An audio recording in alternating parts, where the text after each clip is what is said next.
peserta yang lain, bapak-bapak, kakak-kakak, abang-abang, teteh-teteh, bisa kali untuk pakai background kali ya, biar lebih serasi gitu loh. Dan kalau bisa berkenan untuk diaktifkan kameranya gitu. Jadi biar kayak nyata gitu kita pertemuannya walaupun memang dari jarak jauh gitu. Masya Allah. Oke, baik. Kak Fatimah gimana kabarnya Kak Fatimah? Masya Allah. Ya, alhamdulillah keadaannya sehat. Kebetulan Sehat, sih baik. sebenarnya ya baru melahirkan sih, cuman senang aja kita dapat Alhamdulillah. kesempatan baru gitu kan buat Berarti berbagi sama kayaknya teman-teman. lagi hektik banget kayaknya kalau habis lahiran gitu ya. Nggak juga sih sebenarnya. Alhamdulillah karena ini kan aku nggak sendiri, maksudnya ada ibu, ada orang tua, jadi ada yang nemenin lah buat capek bareng gitu, Alhamdulillah. nggak Oke, sendirian. oke, sip, sip. Baik, saya juga ingin menyapa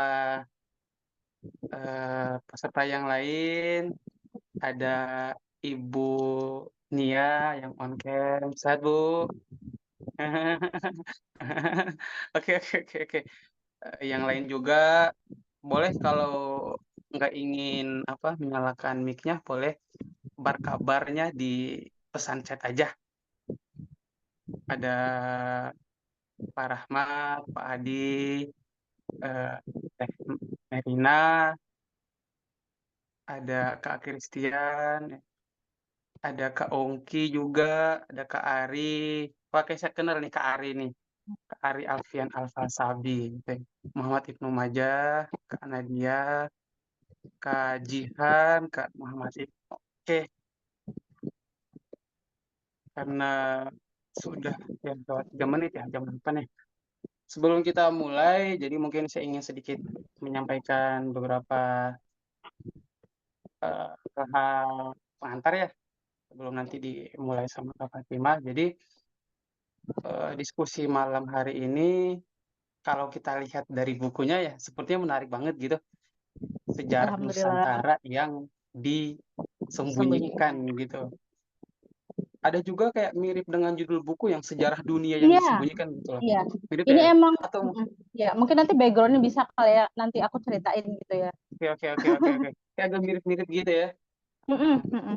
Terus eh, dari kata yang disembunyikan itu sebetulnya yang menjadi tanda tanya buat kami gitu kan. Apakah memang sejarah Indonesia yang diajarkan gitu kan di buku-buku pada umumnya itu belum tuntas atau emang belum komprehensif atau apa gitu kan. Jadi mungkin makanya muncul buku ini gitu kan. Kemudian eh, sebelum lanjut, saya juga ingin menyampaikan apa namanya CV Kak Fatimah ya. Oh iya. Eh, izin Kak Fatimah izin menyampaikan CV ya. Mhm. Beliau bernama Fatimah Purwoko dan beliau pendidikannya dulu S1 Sejarah di Universitas Negeri Yogyakarta ya Kak ya, Iya. di Jogja gitu. Kemudian beliau juga pernah menjadi wartawan muda saat itu di tahun 2021. Beliau juga punya Keren. pengalaman kerja di news reporter ya, Jawa Post Iya, Radio Jogja gitu. Kalau nggak salah ada ini ya kayak ada channel YouTube-nya ya. ada. Kebetulan dulu juga sempat ngobrol sih soal buku juga Buku ini. terkait dengan Oke, oke, oke, oke. diajakin sama ini kan rekan yang lain lah intinya gitu. Ayo mau nggak ngobrol-ngobrol? Ya udah, ayo gitu sih. Kalian jadi reporter langsung jadi narasumber gitu kayak. Jadinya jatuhnya di narasumbernya sebagai penulis juga gitu. Oh, oke, oke, Mm-mm. oke. Baik. Nah, kemudian beliau juga pernah menjadi reporter di majalah Jogja Kini, terus juga Mm-mm. pernah menjadi asisten administrasi di penerbit Kendi gitu ya. Sendi. Dan Kendi, Kendi, bukan Iya. Candy ya. Oke.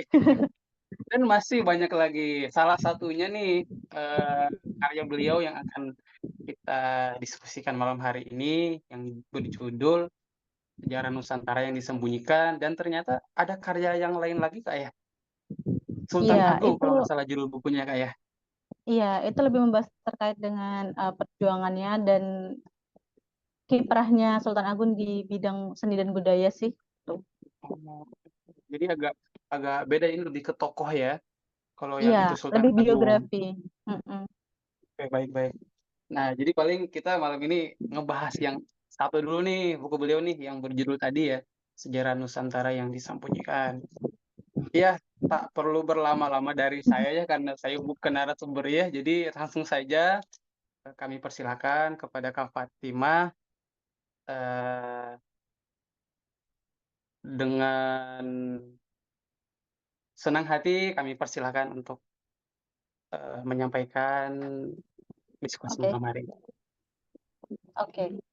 Eh, Sebelumnya aku mau ngucapin makasih dulu ya udah dikasih kesempatan dan waktu nih untuk berbagi. Aku juga berharap mungkin dapat insight serupa sih, soalnya kan saya sebagai manusia pun juga penuh keterbatasan.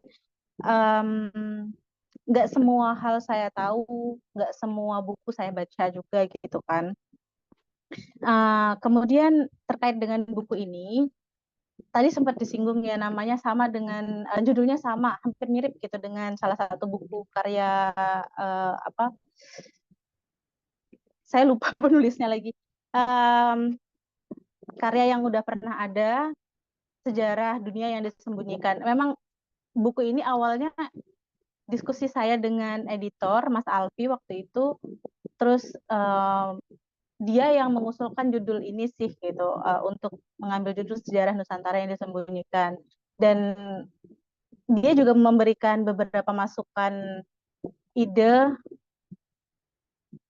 artikel yang mungkin cocok untuk kita muat di buku ini gitu sih. Jadi intinya waktu itu banyak diskusi antara saya dan Mas Alfi yang kemudian uh, memutuskan untuk mengambil judul ini dan beberapa materi yang kemudian masuk ke dalam pembahasan buku Sejarah Nusantara yang Disembunyikan.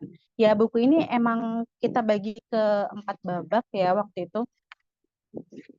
Mulai dari Hindu-Buddha, terus masa Islam, masa kolonial, dan kemerdekaan. Nah, buku ini sendiri tuh sebenarnya karya lebih ke karya sejarah populer dibanding sejarah ilmiah, karena meskipun menggunakan uh, metode penulisan historiografi, penulisan sejarah, yaitu heuristik, verifikasi, interpretasi, dan historiografi, tapi pada proses verifikasi dan interpretasinya itu saya sendiri merasa masih kurang. Karena kan banyak sekali yang harus dibahas, mulai dari babak, ibaratnya kalau tahu buku SNI ya Sejarah Nusantara yang Disembunyikan aja itu ada enam jilid, dan ini cuma satu buku tapi berisikan ibaratnya dari zaman Hindu-Buddha sampai ke masa kemerdekaan. Jadi banyak sekali yang menurut saya sendiri pun luput sebagai penulis. Jadi mungkin di situ yang bisa kita diskusikan bersama sih nanti. Uh, tapi kemudian terkait dengan nama ya, namanya juga yang dibilang disembunyikan. Nah ini tuh sebenarnya juga terkait dengan proses olah interpretasi dan historiografinya sendiri sih, menurut saya. Karena sejarah itu nisbi kan, dia itu bisa berubah-ubah atau hidup sebenarnya tergantung dengan sumber yang digunakan oleh historian itu sendiri. Nah, kenapa kemudian menjadi kata disembunyikan ini menurut saya dan Mas Alfi waktu itu tepat? Karena rekonstruksi sejarah itu bisa dibilang adalah opini dari uh, historian berdasar sumber yang sudah dia verifikasi gitu kan. Nah, jadi mungkin historian satu dan historian yang lain itu akan memiliki sebuah pengkisahan sejarah yang berbeda, karena mereka memiliki sumber yang berbeda dan mereka juga mungkin memiliki interpretasi yang berbeda meskipun menggunakan sumber yang sama. Itu menurut saya. Uh,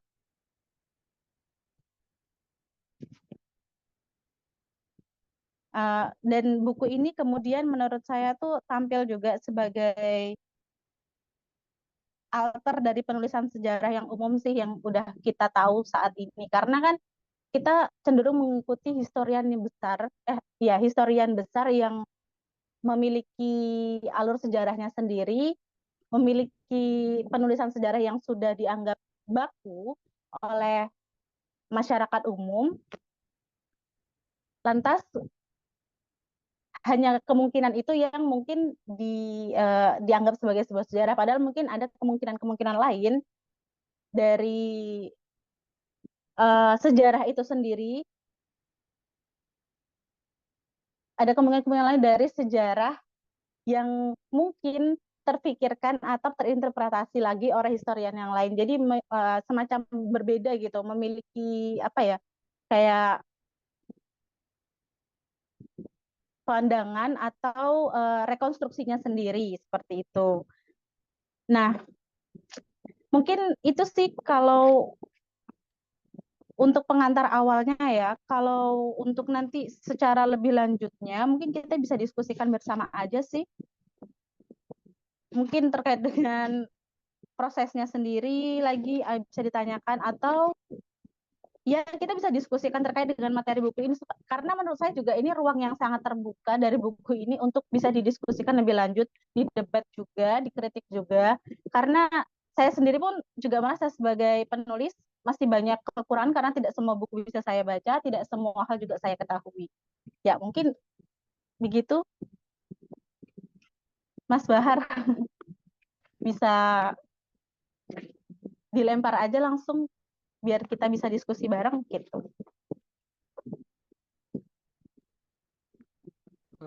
Mbak, ini suara cukup. Oh, suaranya terputus.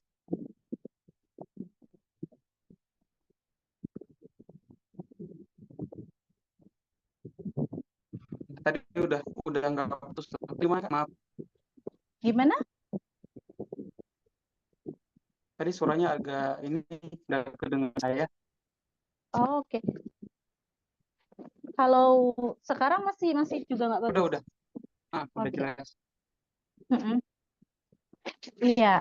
Menurut saya buku ini tuh sangat terbuka untuk bisa didiskusikan bersama, dikritik dan didebat mungkin juga. Karena ya itu, saya memiliki keterbatasan untuk membaca buku dan tidak semua pengetahuan saya tahu gitu sih. Jadi bisa langsung kita diskusikan bareng aja terkait dengan materi yang dituliskan di buku ini atau terkait dengan latar belakang kepenulisannya. Oke. Nah, kebetulan di kolom chat ada yang nanya, Mm-mm. langsung saya bacakan apa gimana Kak? Boleh? Oke. Jadi ini dari Kak Christian. Eh, Beliau nanya katanya karena belum baca buku ini, sebetulnya Mm-mm. substansi atau garis besar dari buku ini tuh membahas tentang apa Kak gitu. Mhm. Oke. Langsung dijawab aja atau gimana? Atau menunggu beberapa pertanyaan dulu? Mungkin kayaknya perlu dipantik lagi.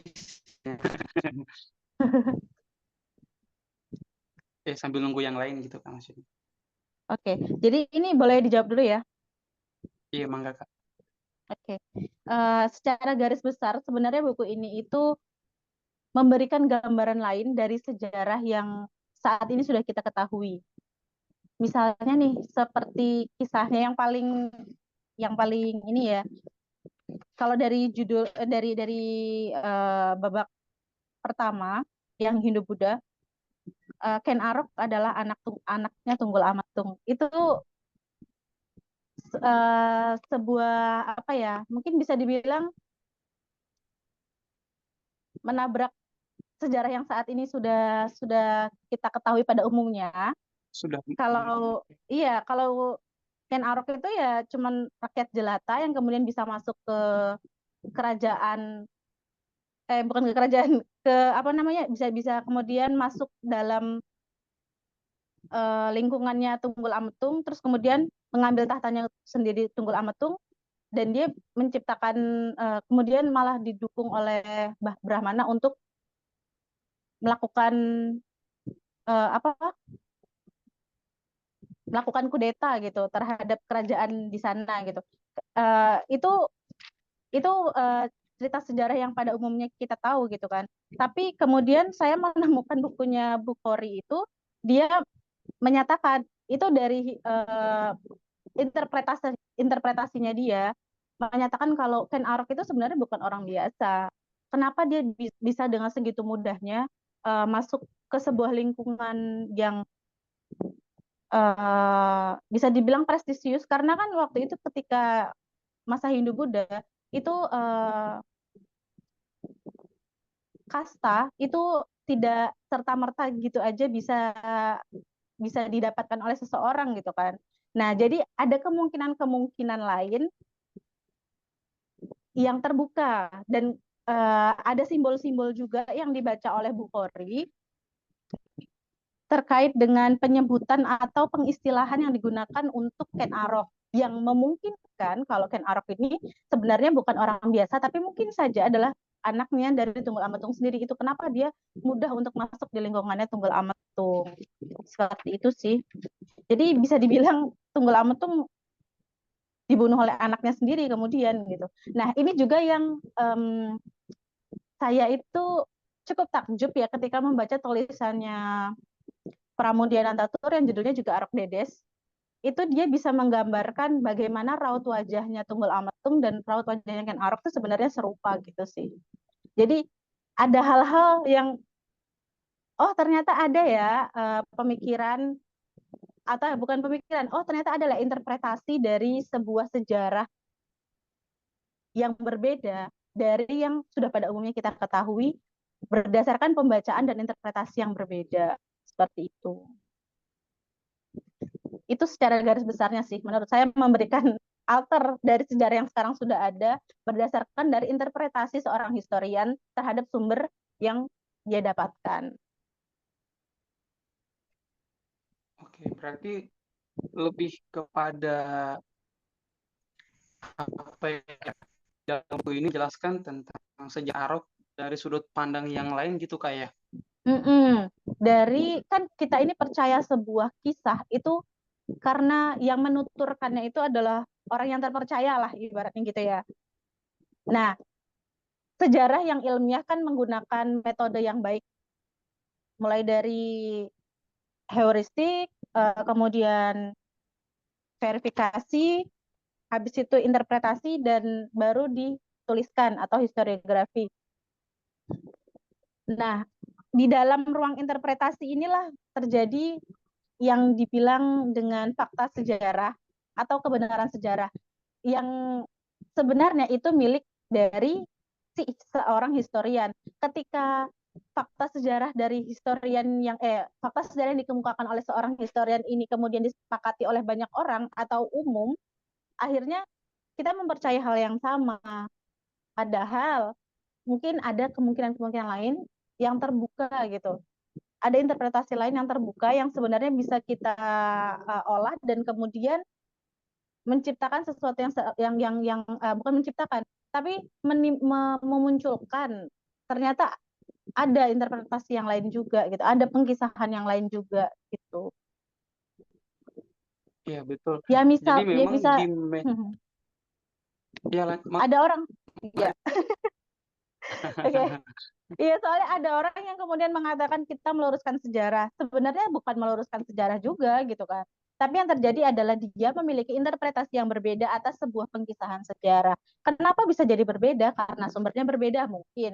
Dan yang kedua bisa jadi karena interpretasinya berbeda oke atas oke oke. sumber yang Jadi sama. Gitu.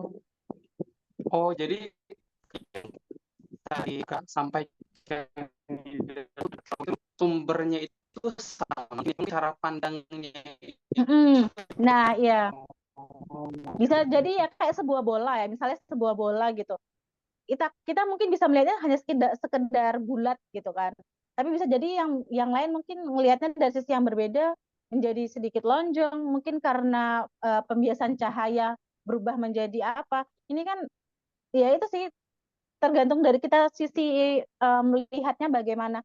Dan rekonstruksi sejarah sendiri menurut saya juga tidak akan pernah selesai sih sebenarnya. Karena kan yang bisa kita lakukan itu melakukan verifikasi, terus kemudian dari verifikasi itu kita menciptakan kerangka-kerangka pemikiran kita, yaitu yang disebut dengan interpretasi tadi kan. Nah, habis itu kita menuliskannya gitu. Nah, di situ sih terjadi, kalau dari yang pernah saya pelajari, terjadi eh, opini, masuknya opini dari si historian itu di ruang interpretasi, karena ketika dia verifikasi terus dia kemudian menyusun, dalam susunan itu bisa jadi mungkin ada yang rumpang, yang tertinggal, atau mungkin terbalik, seperti itu sih. Mungkin seperti itu menurut saya. Oke, baik. Tapi sejauh ini Kak, saat buku kan kemudian disebarluaskan, apakah ada beberapa kritikan yang kemudian mengatakan bahwa apa ya, kritik sejarah terkait tulisan dari Kak Fatimah Mm-mm. sejauh ini gitu terkait sumber-sumber yang tadi atau Mm-mm. apa ya, argumentasi Mm-mm. kesimpulan yang Kak Fatimah tidak. Iya, kalau kritik saya jelas dapat ya. Waktu itu ada yang kemudian email saya gitu. Intinya dia tidak terima ketika saya itu dalam-dalam, bentar. Dia tidak terima dengan tulisan saya yang bukan masakannya, di Aceh, intinya itu ini hukum brutal yang diberlakukan Sultan Iskandar Muda. Nah, itu mungkin karena dia itu memiliki afiliasi eh, religius yang tinggi menurut saya, dan dia kemudian merasa ketika raja dari kerajaan raja Sultan Iskandar Muda ini tidak mungkin melakukan hal-hal yang saya tuliskan di buku saya. Padahal kan saya juga sudah menggunakan sumber dengan sumber-sumber yang saya temukan gitu kan. Ya menurut saya ketika dibantah ya nggak apa-apa gitu kan, dikritik. Tapi kemudian menurut saya ketika dia mengkritik harusnya menggunakan sumber atau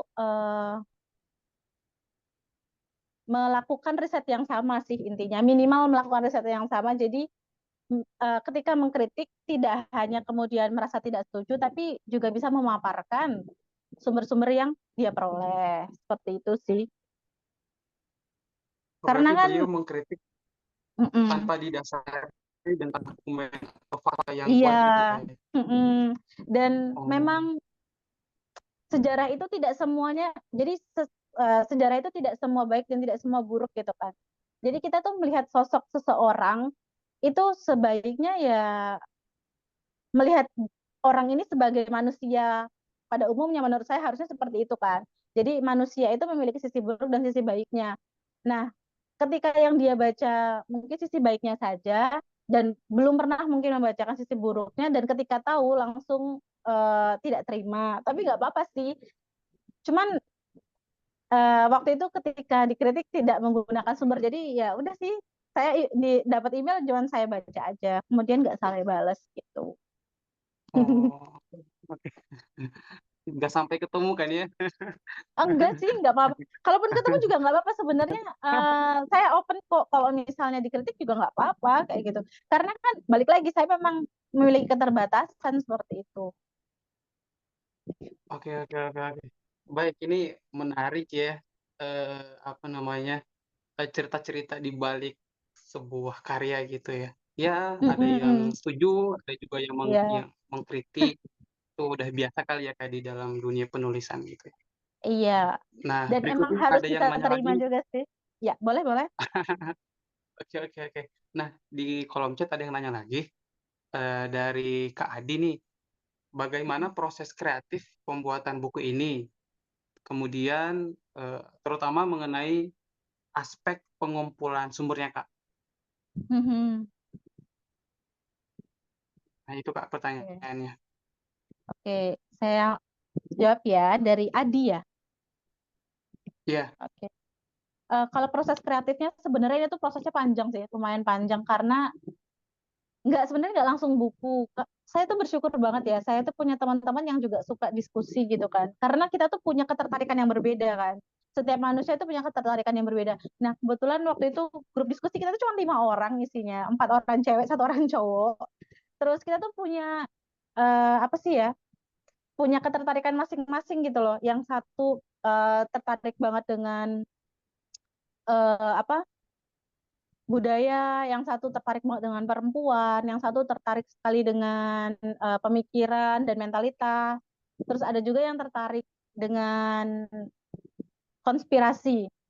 Nah, dari situ kok ternyata banyak ya obrolan-obrolan kita tuh yang menarik. Itu sempat kita tuh kayak mau bikin nanti bikinlah minimal dikit-dikit kayak blog gitu awalnya kan. Terus tapi kemudian nggak jalannya itu karena kita itu ternyata tidak bisa konsisten dengan mengirimkan apa materi Tulisan. diskusi, iya tulisannya kita materi diskusinya, akhirnya bubar jalan lah gitu kan. Tapi saya ingat kemudian oh ini pernah dibahas gitu kan. Nah terus pas waktu itu sama editor saya Mas Alfi itu juga dia sangat suka sekali membaca, terus dia ngasih banyak masukan. Nah proses kreatifnya di situ tuh. Jadi apa yang saya temukan, apa yang Mas Alfi temukan, editor saya temukan, dan yang waktu itu saya diskusikan bersama teman-teman saya sendiri. Nama grup diskusinya itu diskusi penguin. Iya, itu kita karena kita punya nama ini sendiri-sendiri sih lucu sih. Jadi kayak setiap anggotanya itu punya panggilan. Kalau tahu sih The Madagaskar itu loh, yang penguinnya 4 orang yang aneh-aneh itu sih yang ada Skolsky, Private, terus siapa ya Rico sama Skipper. Nah, satu lagi itu King Julian karena dia tidak apa namanya dia bukan perempuan gitu kan, dia laki-laki, jadinya kita ambil tokoh yang berbeda di situ yang tapi ikut main juga di apa Penguin de Madagascar itu sih. Itu proses kreatifnya. Kemudian aspek pengumpulan sumber ini saya juga kemudian tanya-tanya ulang sama teman-teman saya, ini kamu dapat pembahasan ini dulu dari mana ya, misalnya kayak pas waktu bahas tentang perempuan ya, ini masa kolonial itu potret citra perempuan Eropa di Hindia Belanda, itu saya baru tahu ternyata kalau orang orang Eropa pun juga menggunakan pelet gitu karena dia tuh tertarik sama orang pribumi gitu. Itu kan menarik ya, Pakai buat saya pelet ya. menarik sekali loh. Tapi penulisannya belum banyak gitu, itu cuma disinggung dikit-dikit gitu kan. Nah itu kita diskusikan bersama waktu itu. Terus kemudian bagaimana perannya perempuan gitu kan di dalam apa keluarga kayak gitu. Terus saya tanya-tanya sama teman saya. Terus selain itu juga dari Mas Alfi, dari editor saya. Jadi kolaborasi saya sama editor juga banyak sih waktu itu. Yang kalau enggak saya juga main-main ke ini, ke apa sih namanya, ke banyak perpustakaan. Jogja itu surga sekali ya untuk sumber sih menurut saya. Untuk sumber kepenulisan itu Pendidikan sangat-sangat ya. kaya. Iya, di sini tuh perpustakaan mudah diakses, bisa dibilang mudah diakses sih. Dan saya sampai takjub sebenarnya penulisan ini, saya cerita di luar buku saya ya, di skripsi saya saja itu menuliskan tentang gerakan radikalisme gitu kan. Itu di Sumatera Barat, tapi saya tidak harus ke Sumatera Barat, saya cukup di Jogja itu ternyata cukup untuk mengumpulkan buku sumber-sumber yang bahkan eh, itu tuh nggak ada di perpustakaan besar gitu. Ternyata ada di perpustakaan yang kecil gitu loh. Itu saya cukup takjub sih bisa mengumpulkan apa sumber-sumber dari di perpustakaan di Jogja dan di Jakarta aja waktu itu sih. Nah, kalau untuk yang di sini kemudian karena saya udah terbiasa pas waktu skripsi dan waktu kuliah juga masuk ke beberapa apa perpustakaan di sekitaran Jogja, akhirnya saya jadi ya nyantai aja sih, banyak materi banyak penulisan-penulisan yang menurut saya ternyata itu menakjubkan gitu sih. Nah misalnya ketika saya ke ini ya, ke gereja di Kota Baru di Jogja ya. Di sana itu di belakangnya ada perpustakaan. Itu bukanya bentar sih, cuma dari jam 9 sampai jam 2 siang. Tapi di sana tuh bukunya lumayan lengkap dan saya juga terakhir-terakhir ini baru tahu ternyata itu perpustakaan dari gabungan pemikirannya dua orang besar gitu, agama Katolik dan Islam, yang kemudian ternyata menjadi ruang diskusi buat perbandingan agama gitu. Jadi di sana banyak sekali buku-buku juga yang bisa saya temukan gitu. Dan akses untuk ke perpustakaan daerah juga lumayan bagus di Jogja. Jadi tidak begitu sulit sih. Dan apalagi sekarang juga penulisan-penulisan sejarah itu juga sudah mulai banyak yang masuk ke apa ditulis di media online. Misalnya seperti historia.id sama itu kan tirto.id juga ya ada ininya juga sih apa divisi sejarah seperti itu.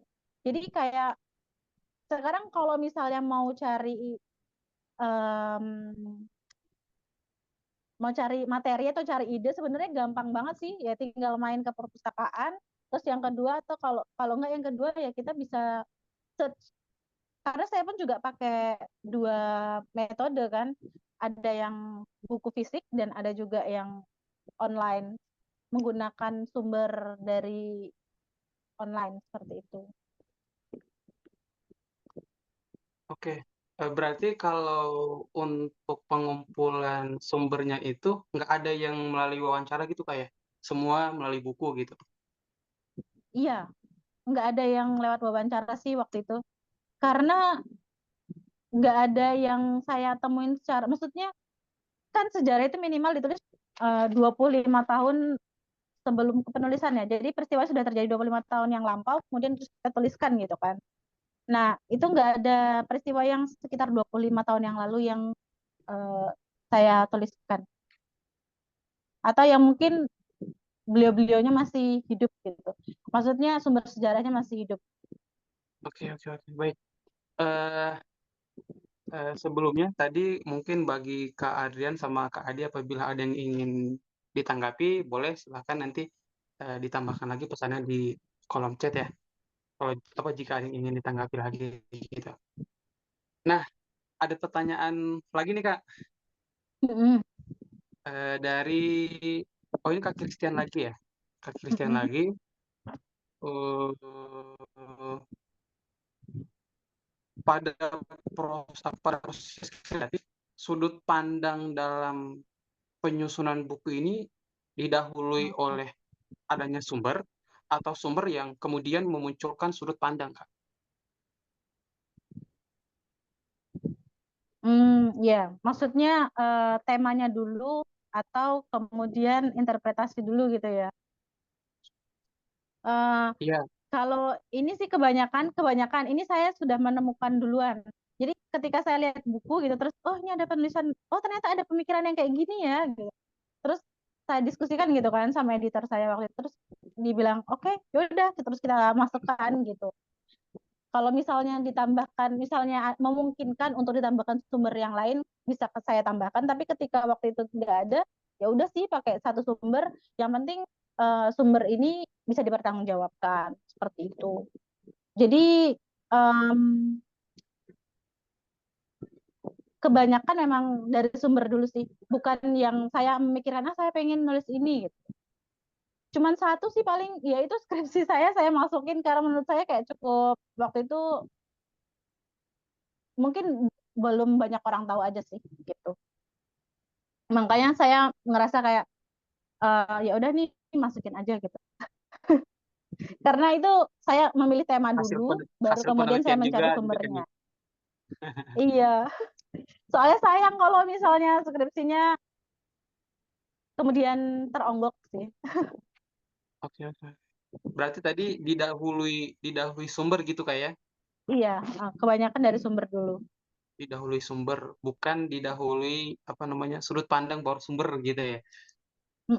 Adakah kemungkinan seperti ini gitu kan? Ya enggak sih. Kebanyakan emang sudah ada yang menuliskan, terus kemudian saya mencoba mencari pembanding ketika nggak dapat ya nggak apa-apa. Yang penting memang sudah ada penelitian yang kredibel lah intinya gitu, bisa dipertanggungjawabkan untuk Oke, baik, dituliskan di buku ini. baik. Eh, Tadi saya terlewat satu pertanyaan dari Mhm, Kalia Amalia. Beliau bertanya, tadi disebutkan sebuah alur sejarah harus berdasarkan sebuah fakta sejarah gitu. Apakah menurut mhm. kakak interpretasi apakah menurut kakak interpretasi Bukhari atau Pramudia Anantatur itu menggunakan fakta sejarah yang benar atau enggak gitu? Ya,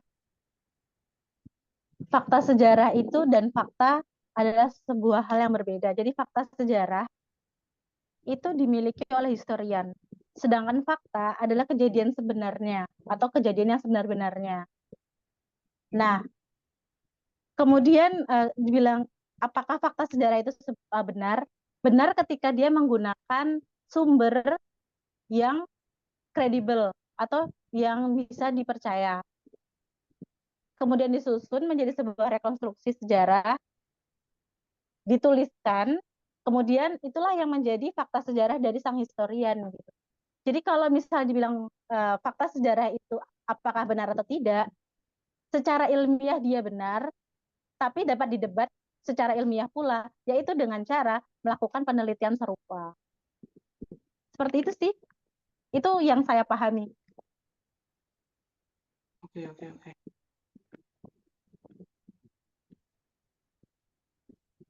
Sebentar, ini dari tadi saya layar saya miring ya? I, um, iya, tapi gambarnya lurus. Gambarnya portrait. Lurus tapi nggak mencong ya? Nggak, maksudnya nggak Enggak deh, ini. justru gambarnya malah ini ya, Oh, kayaknya apa, gara-gara landscape. saya buka kolom chat kayaknya deh. Coba kalau saya kembali ke biasanya sebentar. Kalau kayak gini lurus lagi. Ya, Oh iya, betul. Saya buka tadi baca pesan chat, mohon dimaklumi. Saya kalau nggak buka kolom chat ntar nggak bisa ngebacain pertanyaan iya, dari teman-teman yang pada teman-teman ikutan. semua. Iya. Oke, nggak apa-apa saya buka kolom chat lagi komen lagi nggak apa-apa deh. Eh, Kemudian ada lagi yang nanya dari, Mm-mm, oh iya, eh, bagi teman-teman atau peserta semua, kalau yang ingin bertanya secara langsung dengan mengaktifkan mic, mangga aja. Mungkin ingin lebih dekat dengan penulis atau narasumber kita malam hari ini, mangga aja bisa di iya, raise nggak hand apa. gitu. Jadi nggak perlu di Kita kolom diskusi chat. bersama juga sih. Ya, Bisa jadi juga pemahaman saya mungkin ada yang salah gitu kan. Bisa juga sama teman-teman mungkin diluruskan gitu. ya jadi nggak perlu di kolom Ya, chat semua gitu ya. oh, iya. Oke, oke, oke, oke. Nah, eh, itu ya tadi ya Kak Christian jawaban dari Kak Fatimah gitu ya. Kemudian ada dari Kafala Kafala Tara, Mm-mm. eh, beliau nanya apakah beberapa catatan yang sudah ditulis bisa dipercaya kebenarannya. Itu Kak. Mhm. Em, mungkin tepatnya kayak apakah sebuah sebuah narasi sejarah, sebuah pengkisahan sejarah itu bisa kita percaya seutuhnya gitu ya. Kalau menurut saya itulah ruang kenapa kita butuh verifikasi. Em, kalau kita sendiri sebagai historian nih, kita lagi mau nulis sebuah materi eh, sejarah gitu. Kita memang nggak boleh sih sebenarnya percaya satu sumber aja. Kenapa? Ya karena akan sangat eh, condong pada opini dari satu historian saja. Tapi ketika kita membandingkannya dengan mungkin yang berlawanan kalau bisa ya, tapi atau mungkin juga dengan yang serupa, itu kan jadinya menegaskan opini itu gitu. Atau mungkin eh, membantah opini yang udah ada gitu kan. Karena kita menggunakan dua sumber yang berbeda. Terus kemudian kita boleh nggak sih percaya gitu aja gitu ya? Ya nggak bisa sih sebenarnya. Kita percaya begitu saja dengan satu narasumber. Makanya ya itu pentingnya verifikasi. Jadi kita bisa membandingkan ini benar, bukan benar. Apakah terjadi kesepakatan, banyak kesepakatan dengan narasi tersebut, atau sebenarnya ada kemungkinan lain dari narasi yang sudah kita temukan. Nah, ini kemudian saya juga menyatakan, makanya di buku saya ini sebenarnya lebih ke sejarah populer. Saya sendiri juga waktu penyusunan buku ini ngerasa kayak mungkin kekurangan waktu ya. Em, Juga keterbatasan saya sih sebenarnya. Ada beberapa tulisan yang kemudian hanya menggunakan satu narasumber sih, dan itu sebenarnya kurang baik dalam penulisan sejarah. Demikian. Iya, berarti apa tadi? Bisa juga di dalam nggak bisa apa tadi Kak? Iya, kita tidak bisa langsung percaya dengan satu narasumber aja sih. Kita memang harus verifikasi. Itu penting Oke. buat menegaskan bahwa narasi sejarah yang kita tuliskan sudah sesuai dengan pandangan umum, atau memang mungkin pandangan umum memiliki alternya atau memiliki narasi yang berbeda sih dari yang sudah kita tahu gitu. Iya, karena yang menjadi landasan penulis sejarah itu kayak ketika kita ada tulisan itu keliru atau bahkan sangat bertentangan dengan yang terjadi di masa lampau itu, ya pasti apa. Dan kalau penulisan sejarah, setiap penulis itu pasti punya atau berbeda, dan masing-masing punya punya argumen penguat kenapa beliau yang tidak diambil. Iya, itu sih benar-benar. Karena ya itu, dia ngerasa yakin karena dia sudah membandingkan. Kalau atau mungkin memang tidak ada pembanding juga sih. Akhirnya Nah kan itu dia. jadinya menegaskan kalau tulisannya itu atau narasi yang sudah dia tuliskan memang benar seperti itu. Oke, baik. Kita lanjut. Ini seru banget nih. Ada banyak pertanyaan di kolom chat. Ini ntar saya urusin lagi nih. Iya, kata Kak Fala. Terima kasih, Kak. Iya, sama-sama. Kemudian sebentar, ada pertanyaan lagi. Ini pertanyaan lanjutan dari tadi Kak Adi. Apakah ada kendala atau apa kendala terbesar di dalam penulisan buku ini, Kak? Hmm.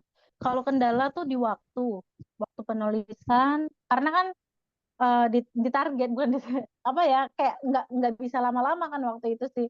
Ayo ini kalau misalnya kita garap dalam waktu 3 bulan selesai nggak ya, Fat ya, waktu itu kan sama Mas Alfi.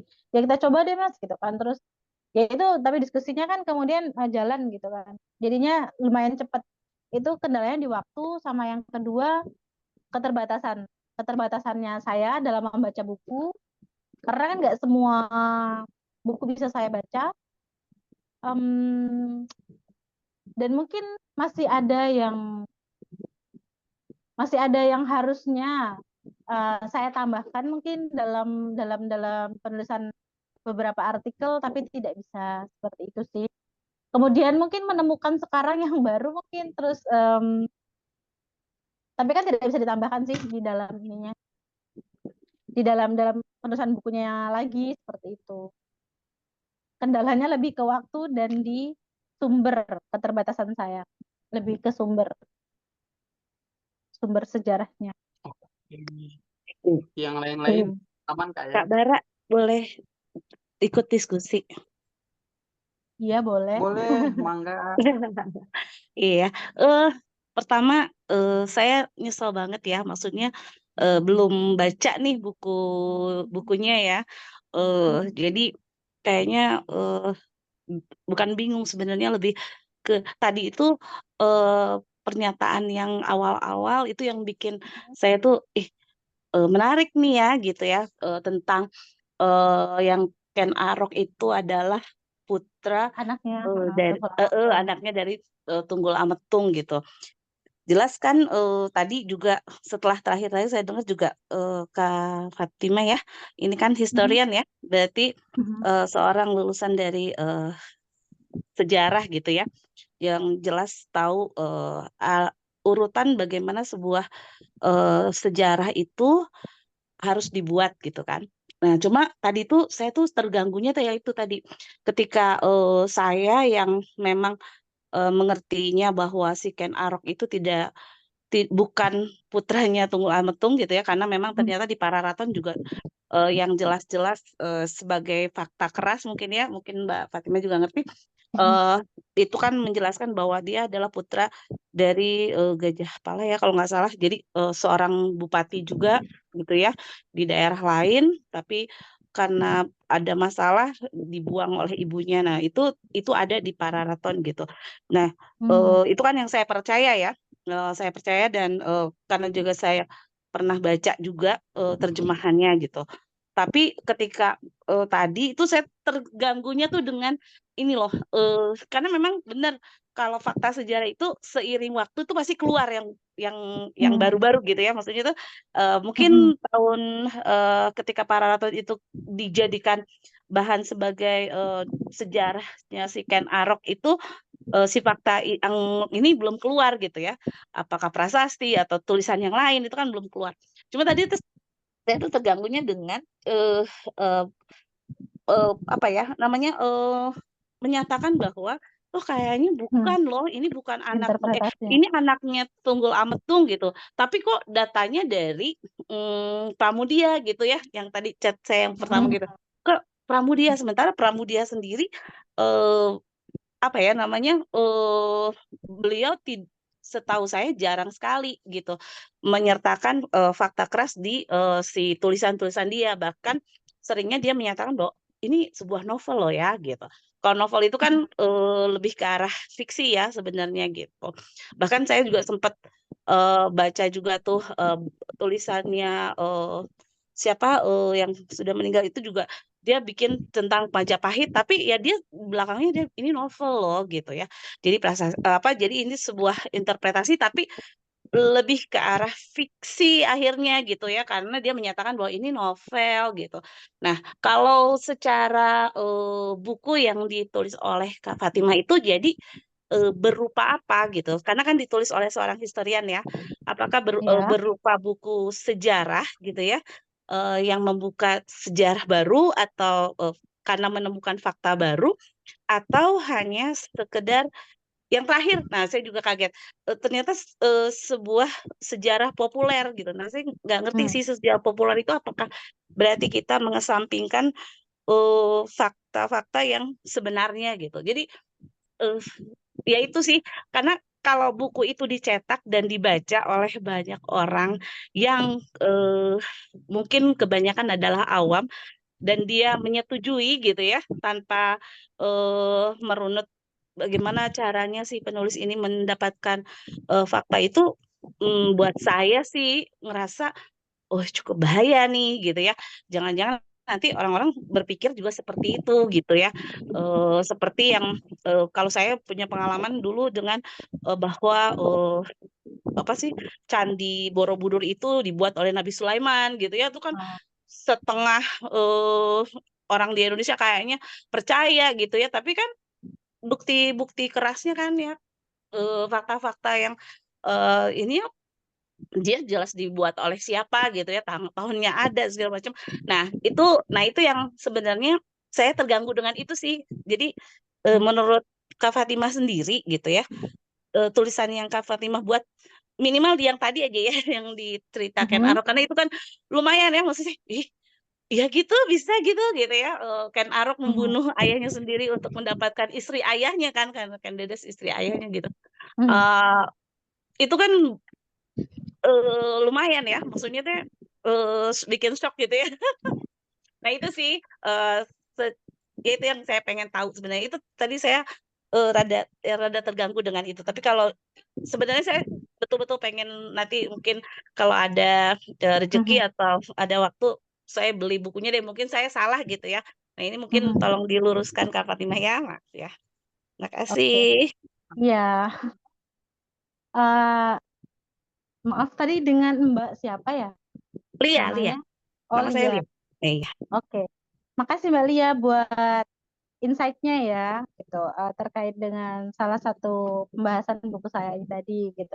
Nah, em, kenapa kemudian saya menuliskan artikel, salah satu artikelnya dalam buku saya itu Kain Arok adalah anak tunggal Ametung, itu saya mendasarkan tulisan ini dengan narasumber dari Bukhari.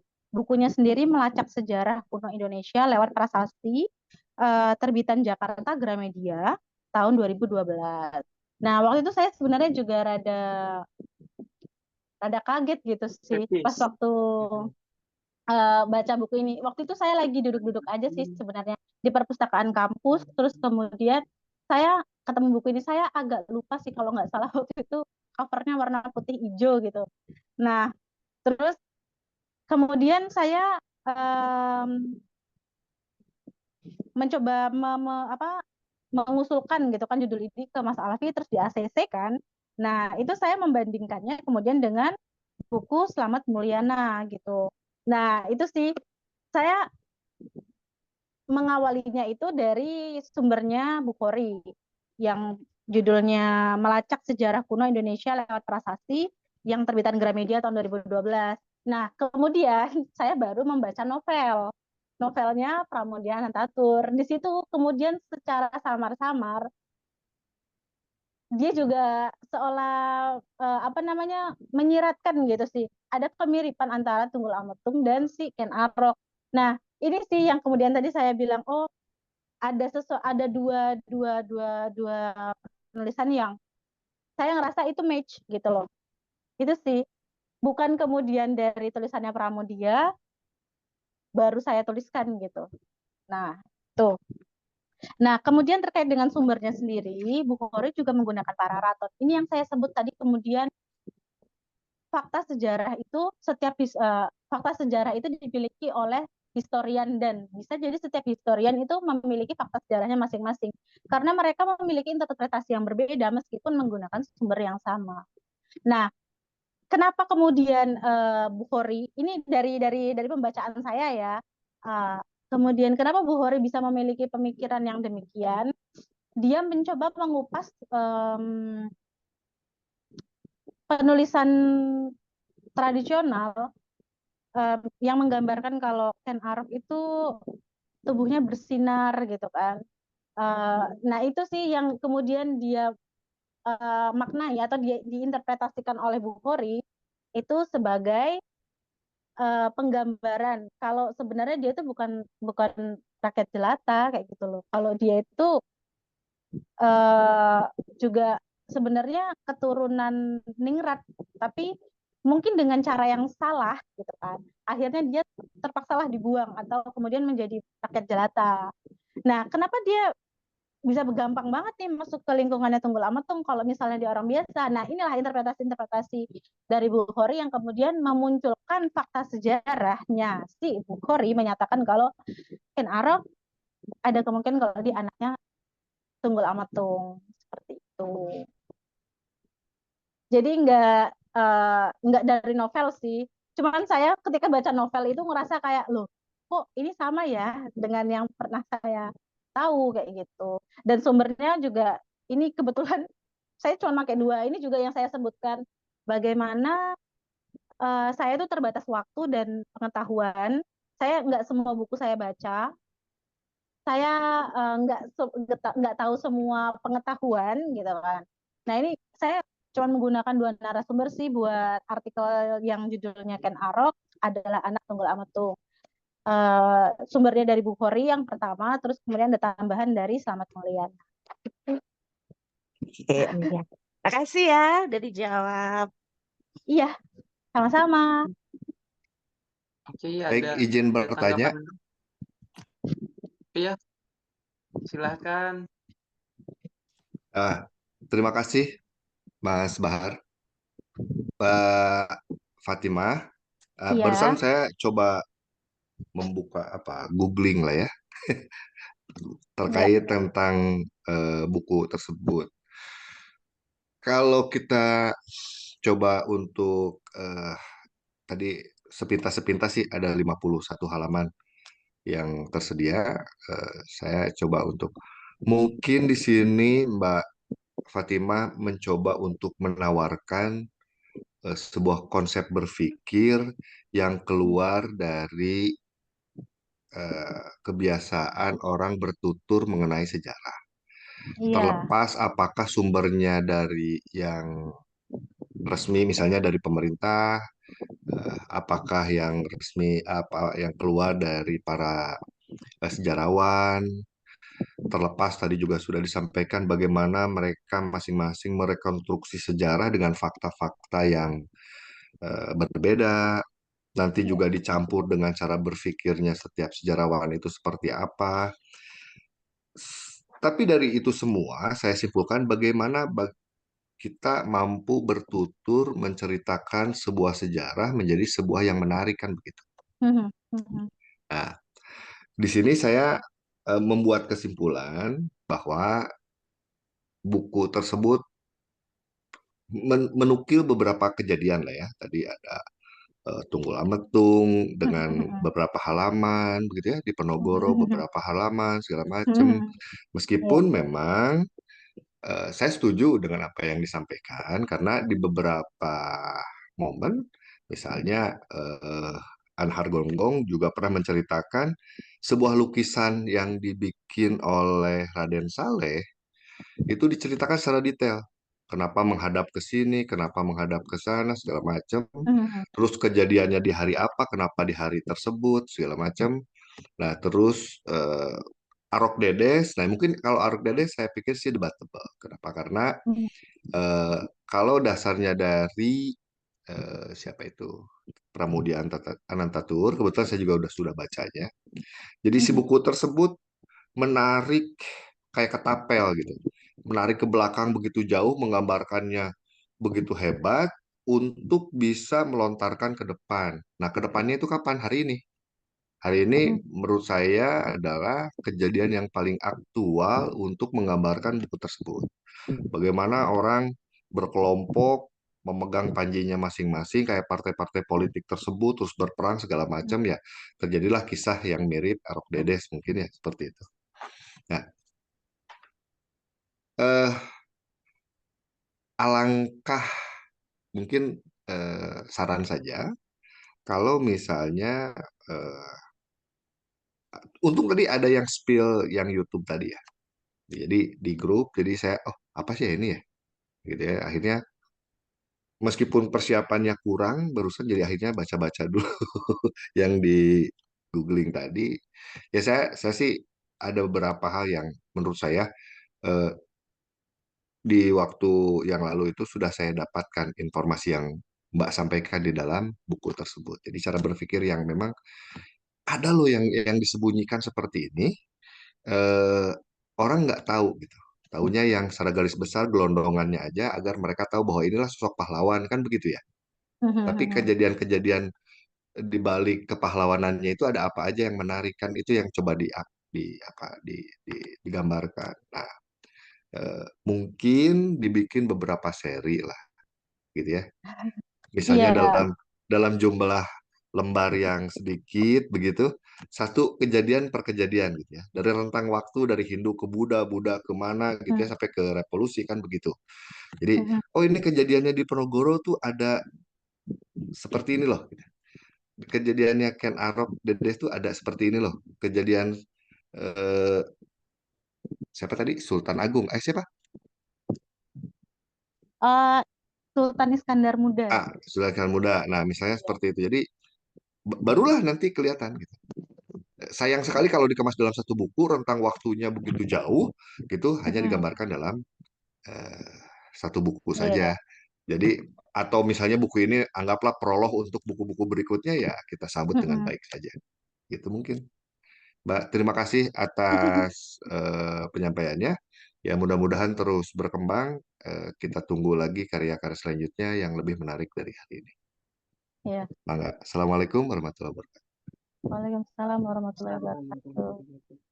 Makasih Bapak untuk insight-nya. Iya sih, memang saya sendiri juga ngerasa ketika ya membandingkan itu jauh banget ya sebenarnya dengan SNI kemudian gitu kan. Sejarah Nasional Indonesia. Itu aja dari 6 jilid kemudian menjadi 10 jilid gitu kan.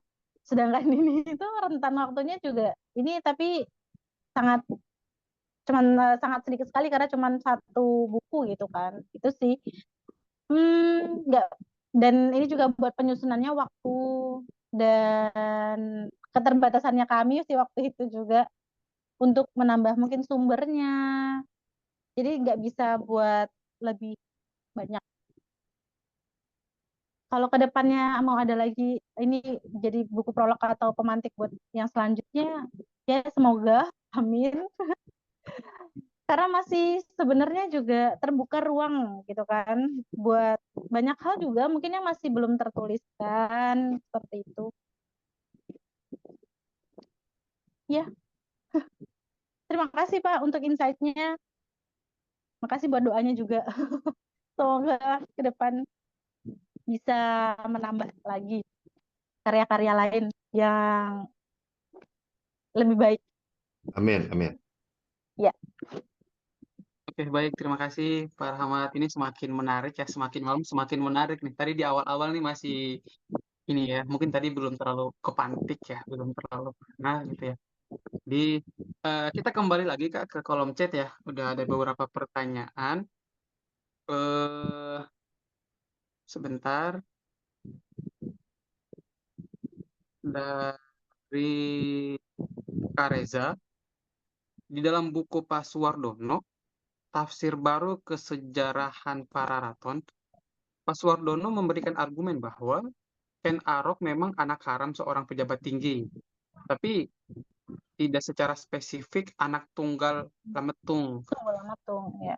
Ya. Membahas kesejarahan Ken Arok dan terkhususnya Pararaton memang masih banyak argumen dari sejarawan yang bersilangan. Oh, ini mungkin bukan pertanyaan ya, Iya, lebih ke menambahkan mungkin ya, menambahkan menambahkan argumen. ya. Baik, Iya, itu sih baik, mungkin baik, bisa baik. ditambahkan sebagai sumber harusnya ya. Tapi waktu itu saya keterbatasan ya, itu hanya menggunakan dua Oke, kemudian baik. narasumbernya seperti itu. Baik. Ya berarti Kak Fatimah sangat terbuka ya atas tambahan Iyalah, gitu ya. harus dong. Sip, Kan sip, sip. apa ya, penelitian ilmiah juga memang bisa disanggah dengan penelitian ilmiah lainnya kan. Seperti itu. Oke, baik Kak. Mm-mm. Kita lanjut lagi, masih ada di kolom chat. Ini tadi agak sedikit ke atas, tadi dari Kak Adi lagi. Apakah ada tips untuk mendekati dan memilih penerbit ketika pertama kali menulis buku sejarah? Nah, itu Bisa gimana Kak? diulangi gimana tadi? Beliau punya tips kayak apa? Tips untuk mendekati dan memilih penerbit ketika baru pertama kali menulis buku sejarah gitu. Hmm, Kalau menurut saya kita nggak bisa sih langsung tiba-tiba judgement ya dengan buku ini pasti buku terbaik gitu kan. Tapi yang bisa kita lakukan itu verifikasi sih. Makanya kita penting banget buat nyari pembanding sebenarnya. Tulisan sejarah yang sama atau membahas hal serupa tapi apakah mungkin dia itu satu satu menegaskan satu pemikiran dengan narasi yang sudah kita temukan atau justru dia berlawanan seperti itu. Jadi kalau misalnya kita ngerasa kayak oh ini pasti yang terbaik nih gitu kan, nggak bisa juga sih, debatable sih sebenarnya ya. Saya sendiri juga banyak menggunakan tulisannya Anthony Reid ya. Tapi sumber-sumber sekarang itu sumber-sumber yang ditulis oleh orang Barat mulai banyak yang diperdebatkan karena mereka sendiri tidak mengerti kebudayaan Indonesia. Kemudian jadinya perdebatan karena sebagian besar tidak mengerti kebudayaan Indonesia, tapi kemudian menuliskan sejarah Indonesia. Akhirnya terjadilah apa pemikiran yang salah terkait dengan sejarah Indonesia gitu. Itu sih apa istilahnya ya? naturalis atau ya kalau nggak salah ya. Dia sejarawan Eropa Luar. tapi menuliskan sejarah terkait dengan Indonesia. Beberapa kali sih saya ikut kayak mendengarkan diskusi dari komunitas Jangkah ya kalau nggak salah itu menyatakan kalau nggak seperti itu, seharusnya seperti ini, seperti itu sih. Harusnya nggak kayak gitu penulisannya, tapi dituliskan demikian karena dia melakukan interpretasi yang salah atas eh, karya tradisional Indonesia seperti itu. Karena kan Oke, oke. seperti kita Kata-kata tahu juga kalau sejarah tradisional Indonesia itu mayoritas menggunakan simbolisasi ya. Jadi sejarah yang dituliskan itu tidak serta-merta gamblang gitu.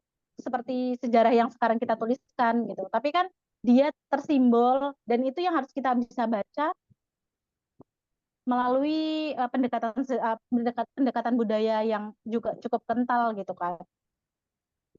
Saya oke, sempat oke, oke. sebenarnya juga tertarik buat bikin penulisan sejarah pemikirannya Hamengkubuwono ke-9 waktu itu ya buat jadi skripsi saya.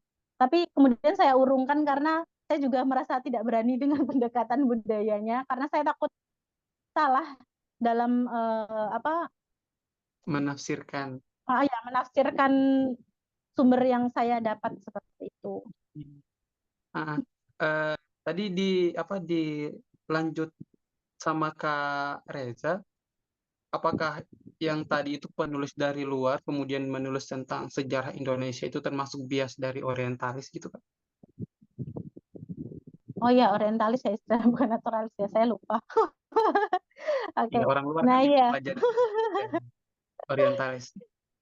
Iya, dia terjadi biasnya di situ karena nggak apa ya, kemudian nggak utuh gitu kan.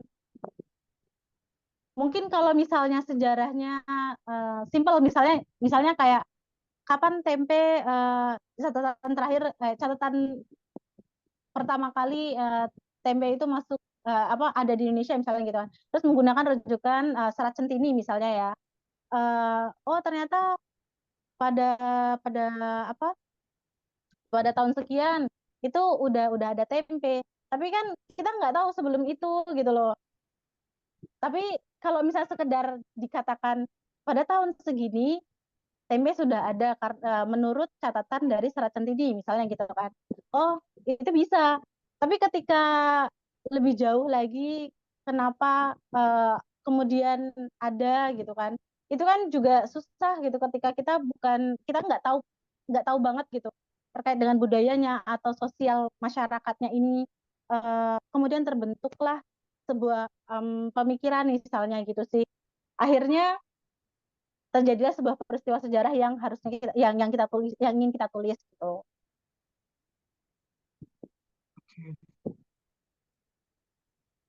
Oke, baik. Masih ada beberapa di grup komentar. Bentar.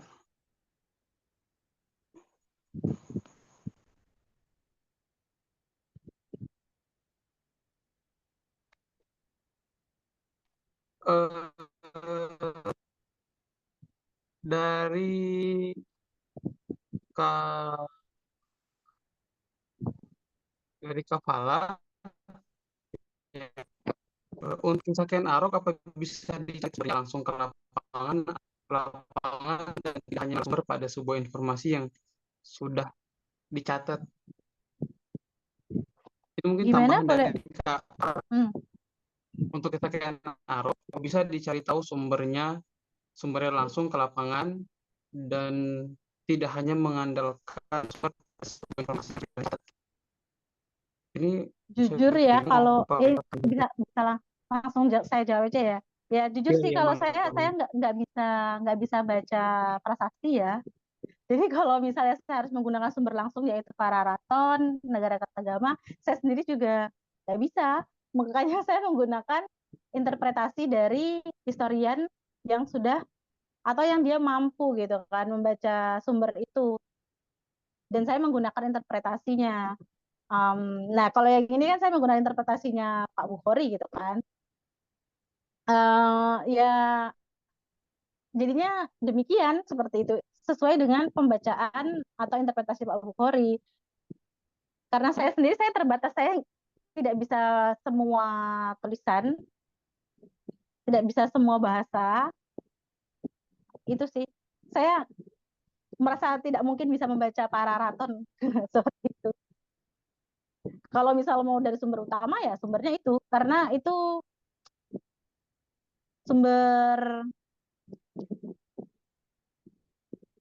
utamanya. Ya, yang banyak digunakan sama historian-historian lain ketika mereka menuliskan tentang Hindu-Buddha sih.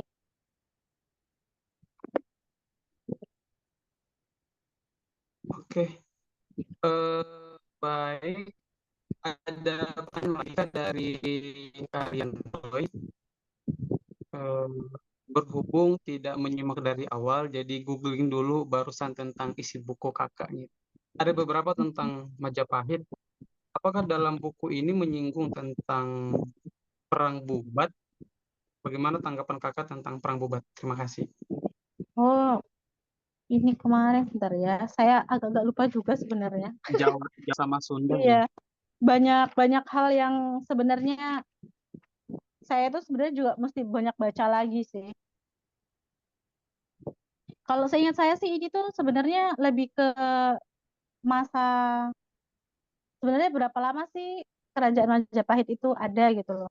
Kalau ke spesifik perang Bubatnya enggak sih membahas terkait itu. Cuman saya coba tilik lagi ya.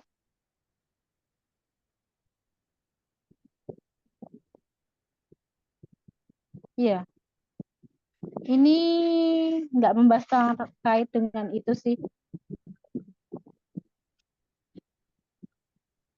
Ini lebih bahas ke sengkalan-sengkalan yang ada di prasasti terkait dengan berapa lama sesungguhnya kekuasaan dari kerajaan Majapahit. Jadi belum bisa bahas. Aku juga takut sih sebenarnya kalau misalnya ya bahas. Aku yang nggak tahu sebenarnya gitu terkait dengan perang Bubatnya. Berarti di dalam buku ini nggak ada penjelasan terkait perang Bubat gitu. Ini keruntuhan, ya. Coba kalau yang di keruntuhannya ya. Oke, oke, oke. Eh, Ya, perang tapi saudara ada sih. perang saudara. Iya, ini sini aku sempat nulis nih perang saudara yang berlarut-larut mengakibatkan Majapahit sangat lemah. Aduh, HP saya mati nih, ada error bentar. Oke. Tadi kemudian Karian juga menambahkan bagaimana tanggapan kakak tentang perang Bubat gitu. Iya.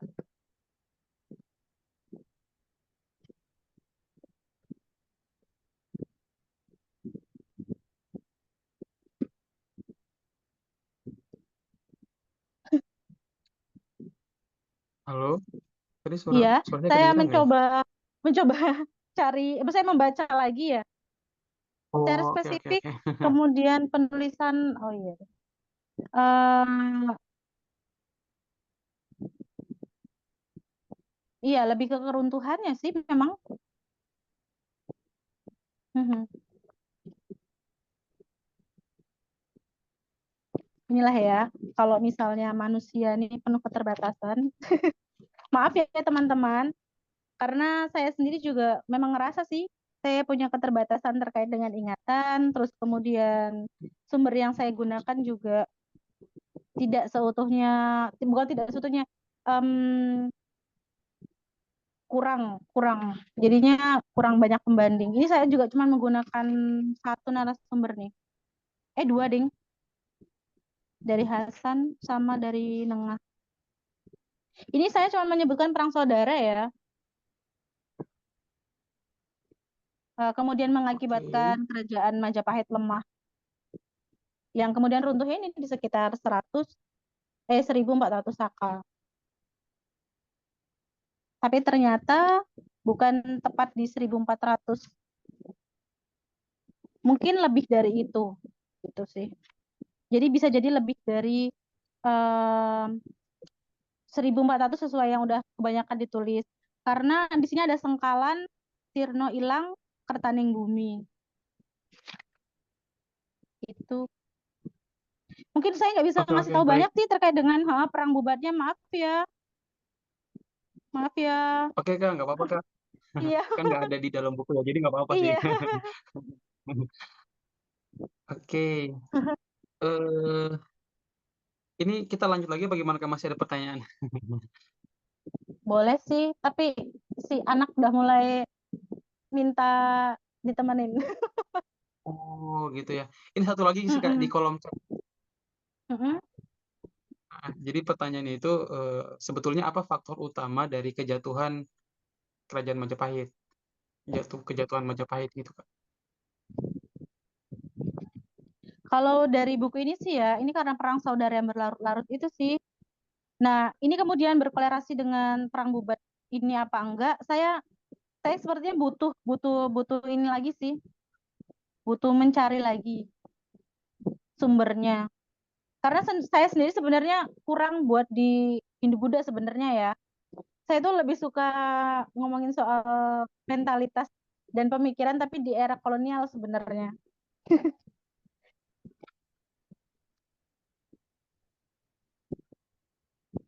Mm-mm. Iya, kalau dari buku yang ini menurut menurut tulisannya Nengah Atmaja ya, tahun 2010, faktor utamanya itu adalah perang saudara yang berlarut-larut yang mengakibatkan Majapahit sangat lemah sehingga gagal mengontrol wilayah kekuasaannya. Daerah-daerah kekuasaan Majapahit, terutama kota-kota besar di pesisir utara Jawa, misalnya Tuban, Demak, Gresik, Jepara, Rembang, dan Surabaya, melepaskan diri membentuk negara merdeka.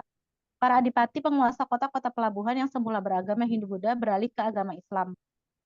Kemunculan penguasa bandar Islam bisa pula karena bentukan pedagang kaya atau hasil perebutan kekuasaan dari tangan lokal yang beragama Hindu-Buddha. Ya.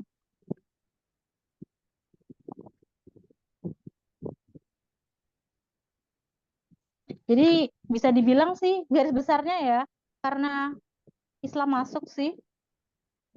Oh, oke, oke, oke. Jadi pas Islam Mm-mm. masuk itu kerajaan Akan tetapi Hindu-Buddha. berakhirnya kerajaan Majapahit tidaklah berarti pula seluruh bekas kekuasaan Majapahit jatuh ke tangan Demak.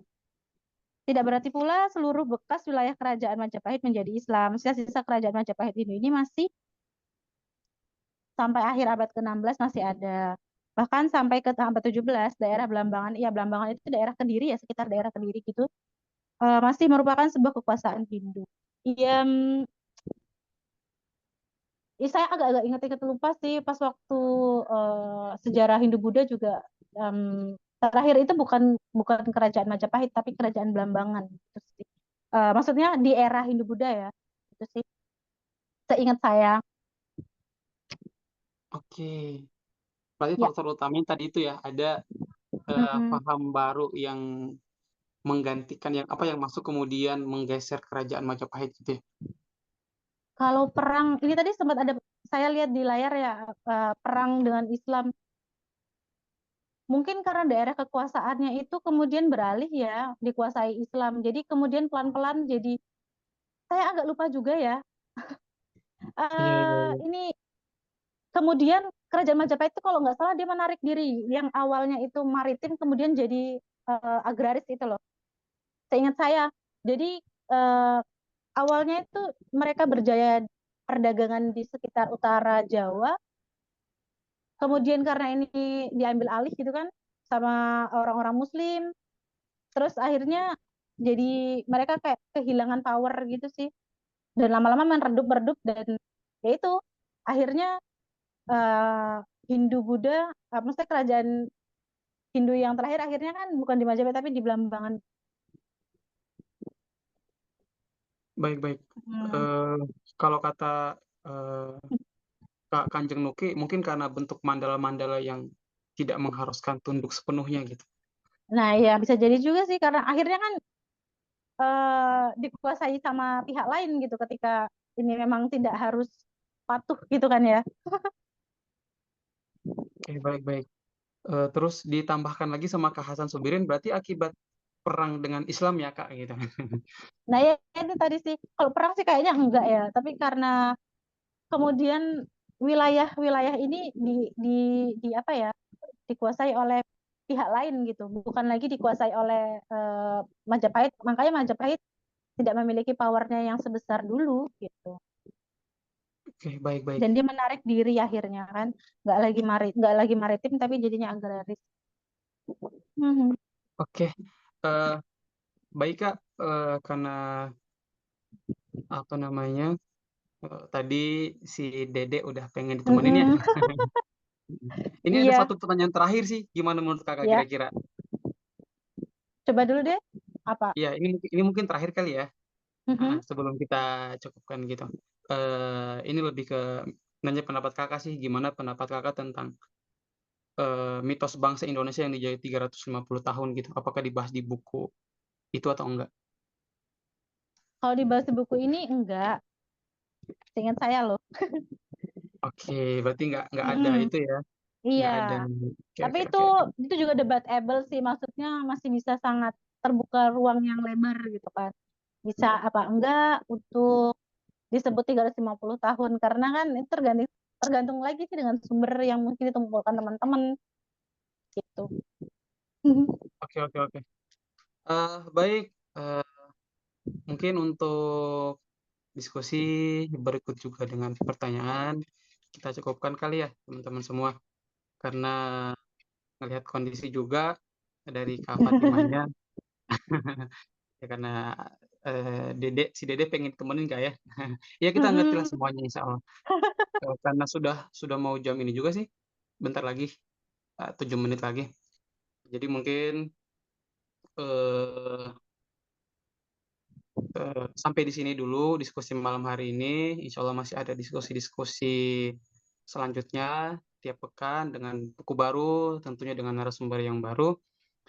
Semoga diskusi malam hari ini menjadi diskusi yang menyenangkan ya buat kita semua dan mendapat insight yang baru, gitu ya. Dari saya selaku sebagai moderator memohon maaf apabila ada kalimat atau kata-kata yang kurang berkenan di hati Kak Fatimah, mungkin juga dengan seluruh peserta atau teman-teman semuanya, mohon dimaafkan ya. Jadi, eee, oh itu ada pesan, apa ya, Iya, ucapan terima kasih buat Kak iya. Fatimah, insyaallah. Ya, makasih juga Sama ya buat foto bareng teman-temannya. dulu, Kak. Foto dulu ya kita ya, Oh Ya ya, boleh foto. boleh. boleh boleh. Heeh. Makasih juga Jadi ya udah ngikutin diskusinya yang penuh oke, kekurangan. ya saya sebagai moderator biar nggak terlalu berlama-lama, pamit undur diri, kemudian nanti saya langsung serahkan kepada Kak TV Katiwi, ya, baik. Ya, assalamualaikum warahmatullahi wabarakatuh. Mangga Katiwi. Waalaikumsalam warahmatullahi Waalaikumsalam wabarakatuh. warahmatullahi wabarakatuh. Makasih banyak Kak Bahar, makasih banyak Kak Fatimah buat teman-teman Iya, juga yang baru gabung ya. Jadi kita diskusi temu sejarah setiap Kamis malam gitu. Jadi kalau misalnya teman-teman pengen rutin ikut diskusi nanti bisa kontak aku aja. Nanti aku masukin ke grup. Di sana teman-teman bisa jadi moderator, terus juga memberikan saran nih buat narasumber atau penulis yang pengen dihadirkan dan juga memberikan insight-insight terkait buku-buku terkait sejarah. Sekali lagi makasih banyak. Mungkin sebelum kita ditutup boleh teman-teman buat yang mau on cam ya. Kita bakal foto dulu.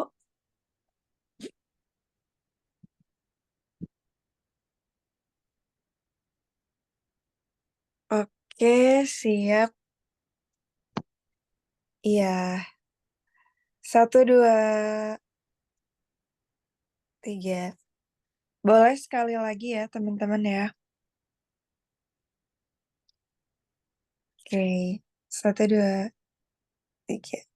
Ya, terima kasih banyak. Sampai berjumpa di Kamis berikutnya di acara diskusi temu sejarah berikutnya juga. Pokoknya semangat terus. Oh ya, boleh izin boleh sekali lagi nggak teman-teman? Tadi ini ada apa ya, laptopnya ada gangguan, jadi boleh open cam lagi. Sekali lagi nih, mumpung masih ada, mumpung jaringannya stabil. Oke, Mohon maaf ya. Nah, sekarang udah aman. 1, 2, 3. Baik, sekali lagi.